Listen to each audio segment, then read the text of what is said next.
오늘은 요한복음 8장 7절로 11절 말씀을 통하여서 사람을 변화시키는 것에 대해서 함께 살펴보도록 하겠습니다. 사람을 변화시키는 것, 결론부터 말씀드리면 하나님의 말씀입니다. 하나님은 성경을 통하여서 또한 기도를 통하여서 또한 하나님의 경건한 사람들을 통하여서 또한 자연 만물과 환경을 통하여서 말씀하시는 분이 바로 우리 하나님이십니다. 사람이 변화되기 위해서는 하나님의 말씀을 들어야 된다라는 거죠. 다른 말로 말하면 하나님의 음성을 들어야 하는 것입니다. 자, 그렇다면 하나님의 음성을 듣는다, 이게 무슨 말인가? 어떨 때 우리가 하나님의 음성을 들을 수 있느냐? 바로 우리가 선한 양심을 가질 때 하나님의 음성을 들을 수 있습니다. 바리새인들은 예수님을 올무에 빠뜨리고 여인을 죽이기 위하여서 예수님을 찾아왔습니다. 그랬던 그들이 예수님의 죄 없는 사람이 먼저 돌로 쳐라 라는 이 말씀을 듣고 양심의 가책을 받아서 떠나게 되었던 것입니다. 양심은 사람의 깊은 내면에 있는 정말 깊은 내면을 살피는 여호와의 등불과 같은 것이 바로 양심입니다. 특별히 바울은 이 양심에 대해서 하나님께서 마음에 새긴 율법이다 라고까지 이야기합니다. 우리의 마음에 하나님이 주신 선한 양심이 있을 때 바로 하나님 말씀이 온전히 들려지고 우리의 삶이 변화될 수 있는 것입니다.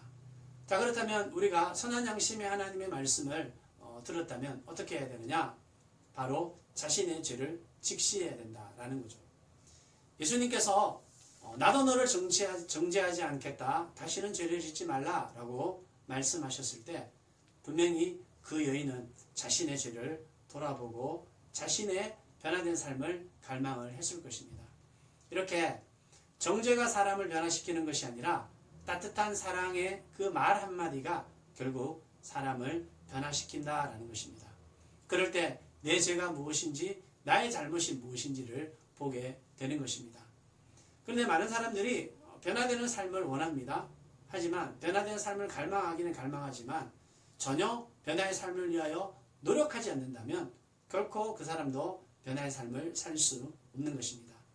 내가 만약에 변화된 삶을 살기를 갈망한다면 갈망하는 것을 그치지 않고 내가 변화된 삶을 위하여 노력하는 것이 필요하다라는 것입니다.